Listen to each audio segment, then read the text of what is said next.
Find out what's going on. Get involved. Change things from the inside. Make a difference. Take pride. Multicultural at its best. The Luisa Marshall Show. Coming up.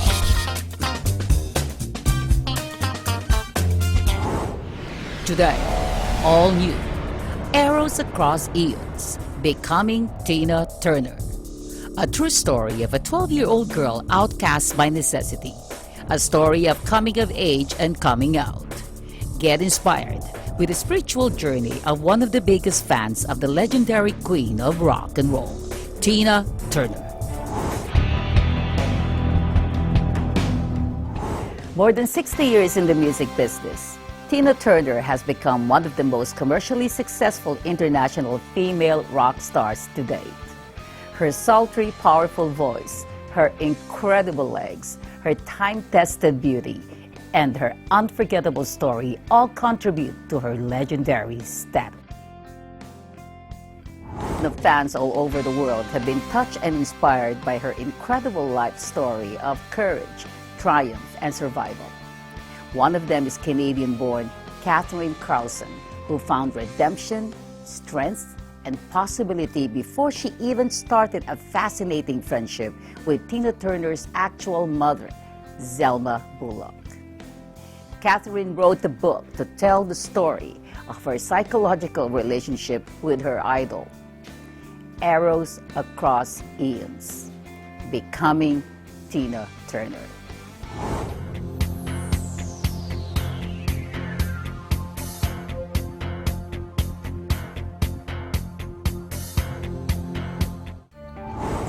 Katherine Carlson graduated from the University of Victoria in 1997, attaining a Bachelor of Arts degree with distinction.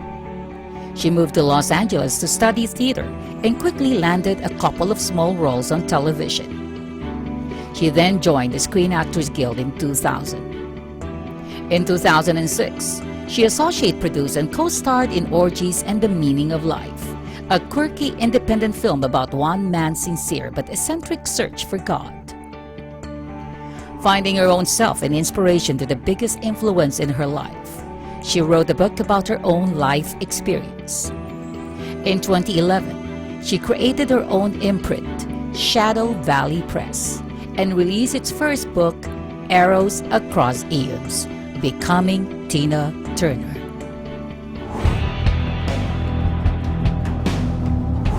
Hi, Katherine. Hi, Luisa. Finally, we met. Finally. It's Oh my- pleasure. Oh, I feel so good. Arrows Across Eons, Becoming Tina Turner. This is an amazing book, Katherine. Thank you. This is a book about your true story of your sincere, long-time admiration to Tina Turner. Yeah,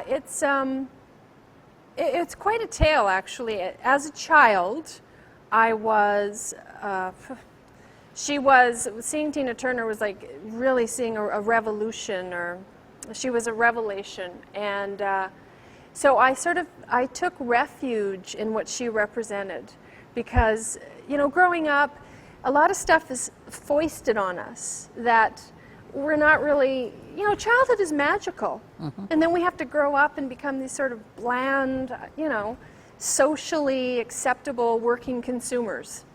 And I didn't really want to go down that path. So Tina Turner became my refuge from all of that. And then years and years later, this little Canadian kid, me, moves to Los Angeles, and through circumstance, I meet her mother, and that was such a bizarre occurrence that I had to sort of step back and say, wow, the universe is dynamic, it is magical, and synchronicity is a part of it all. You met Tina Turner's mother, Zelma.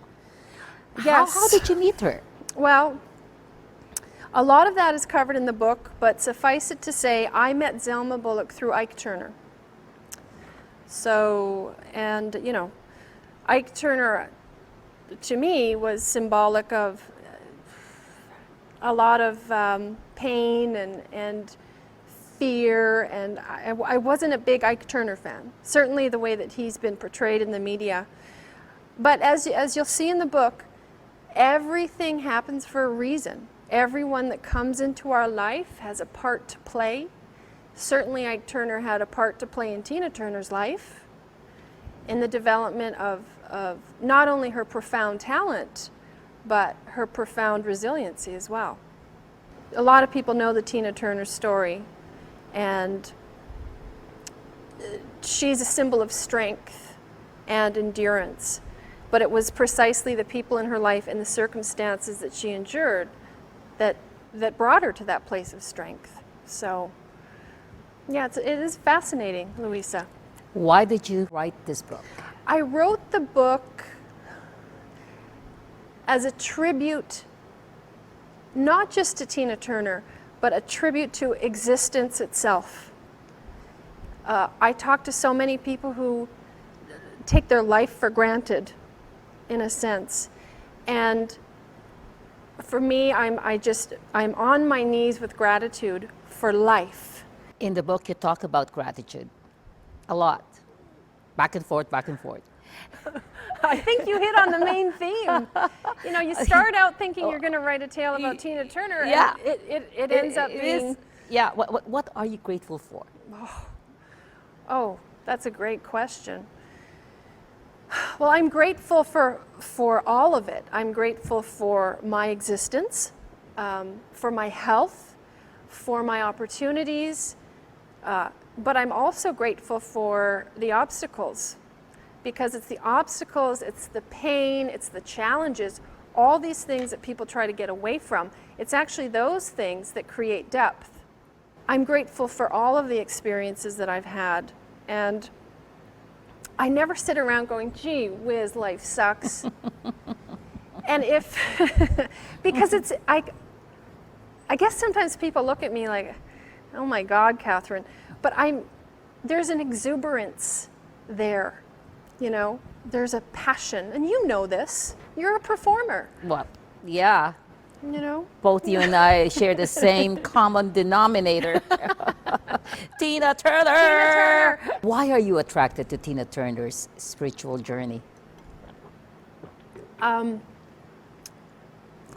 was on page 147. Because I'd been such a big Tina Turner fan as a child, and because she had symbolized in so many ways, because of that, the fact that so many years later, I was there with the family, that's when I stepped back and I looked at the universe and I said, it all happens for a reason. And the more you're aware of synchronicity, the more it shows up in your life. And I was attracted to Tina's spiritual journey for the same reason I'm attracted to my own spiritual journey. We evolve. God evolves as we evolve. It's all perception. Mm-hmm. It's our profound perception that creates our reality.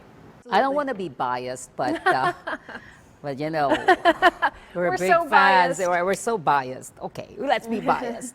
But who has the life that is exactly like hers? And she put in the effort. She never gave up. So many people, they'll give you any excuse they can mm-hmm. to give up on themselves, to give up on their dreams. They'll argue relentlessly for their own limitations, and then they'll have to live that life. She did the opposite. She never gave up. I know, but I think it's because she accepted it. Absolutely. The first Mm-hmm. way to change a life condition is to just accept where you're at, exactly. Not resist it, mm-hmm. but to accept it. I think this book is about letting go. Acceptance? And acceptance, absolutely. Have you accepted yourself? I think I've accepted myself.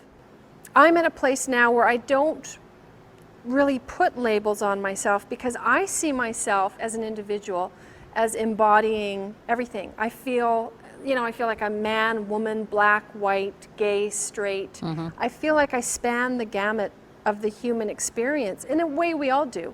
And that's why I write or act. It's because it's all there. All of these experiences want to come out. you know. In your book, you talk about your own sexuality. Yeah, the gay theme was a major theme.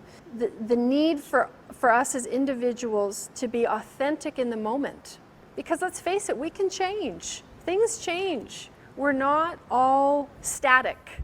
It doesn't like I'm gay and that's it, or I'm this and that's that forever. It's about the ability, because then you get boxed into that corner and no one lets you out. Exactly. So for me, it's about being authentic to wherever you're at in this moment, and knowing that sometimes that moment can change, and to be free to change as long as you're being authentically true to yourself. It's interesting. You know what? During one of your encounters with Tina's mother, Zelma, and finally made a revelation on how much Tina Turner, her daughter, meant to you. Was it a big, big relief after you said it to her? We'll be back with Katherine Carlson after this.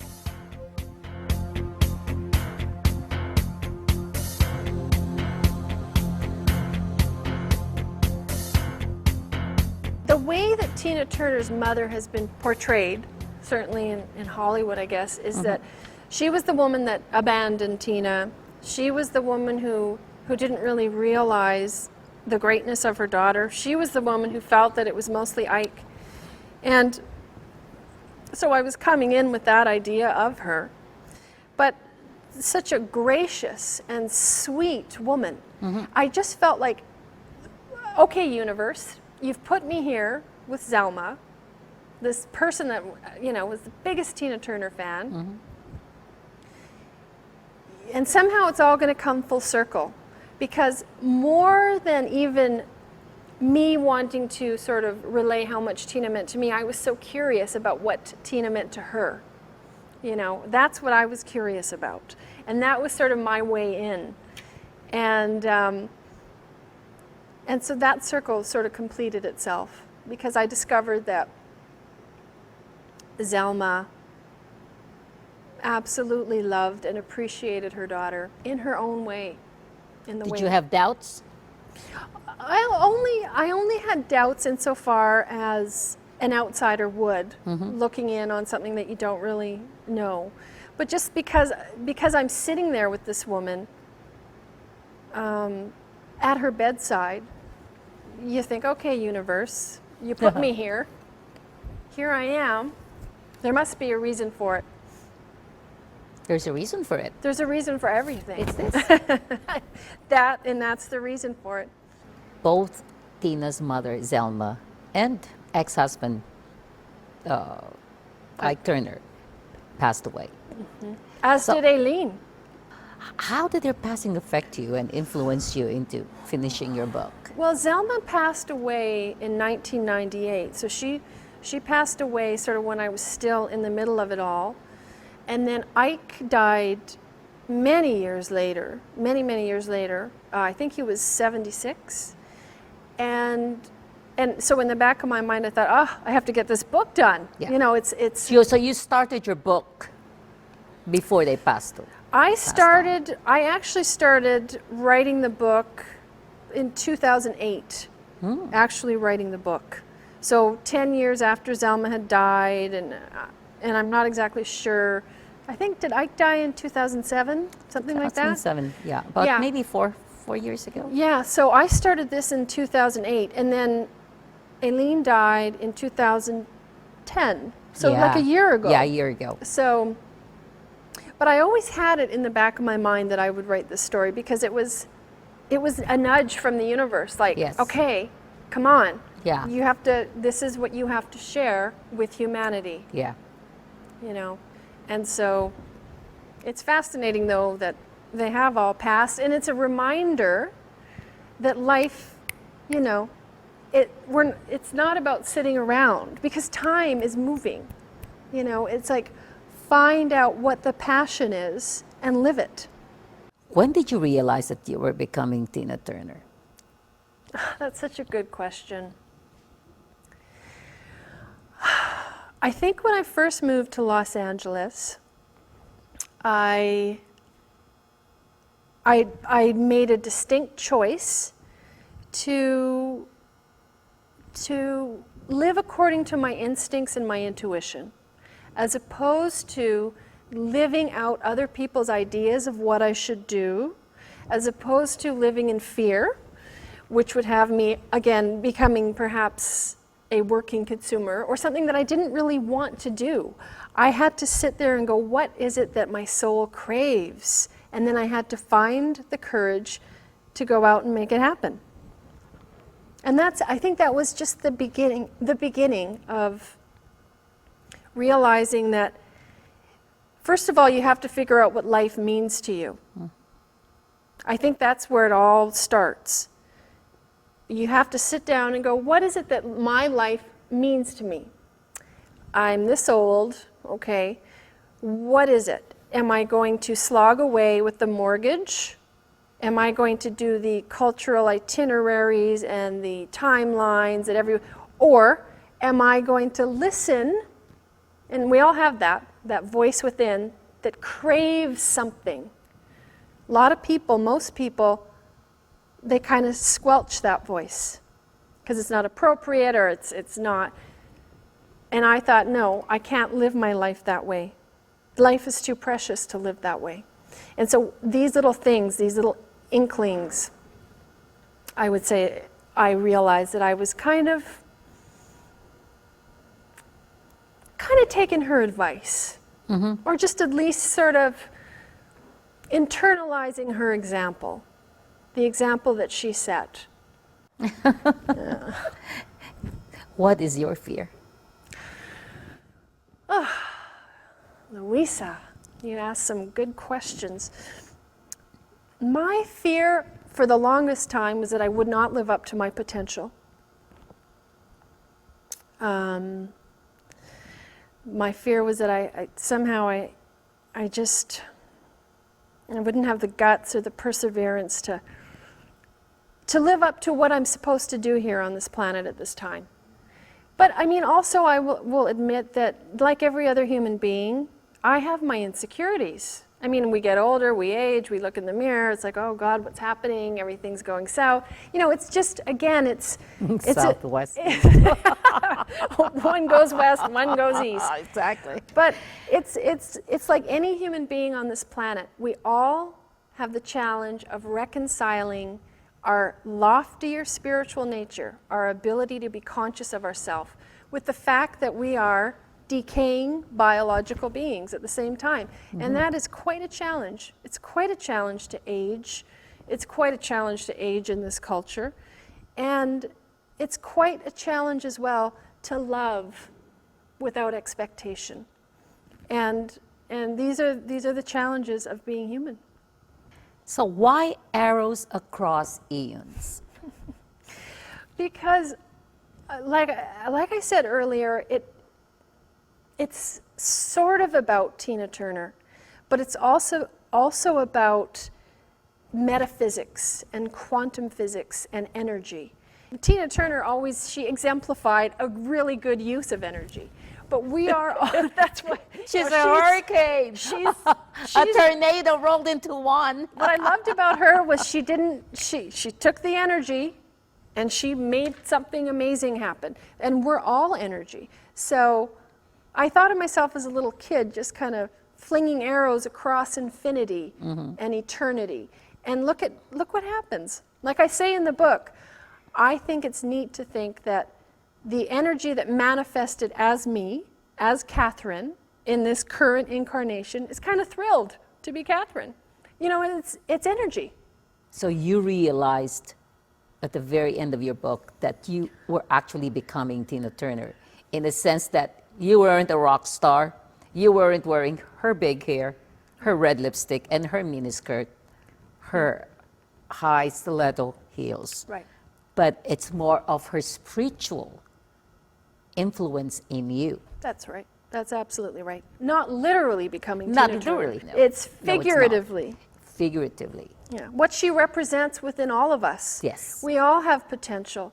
And if we invest in ourselves, we all have the ability to manifest that potential. And not only for our own betterment, for the betterment of humanity and the entire planet. So when did you realize that you became her?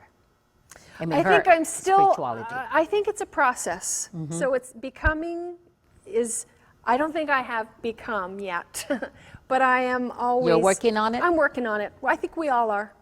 I think we all are.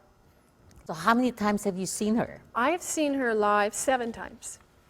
7 times. 7 times Oh, over the girl, years. you're luckier than me. 7 times over the years, yeah. Did you see her last concert? I did not. No, I didn't. I know, me too. didn't. I But I was- want to get the DVD. Arrows Across Eons, Becoming Tina Turner by Katherine Carlson. Don't Thank forget. you, Luisa. Thank you, dear. If you want a gift from us, please go on Facebook, Simply the Best, The Luisa Marshall Show, for details. And we'll send you Katherine Carlson's book, Arrows Across Eons, Becoming Tina Turner. It's simply amazing. Thanks to all those who joined us at the Coast Capitol Playhouse Theater last Sunday. You guys are awesome. Thank you, thank you, thank you, thank you. We'll see you next Monday. Please don't text and drive. Please don't drink and drive. Be kind. Bye-bye.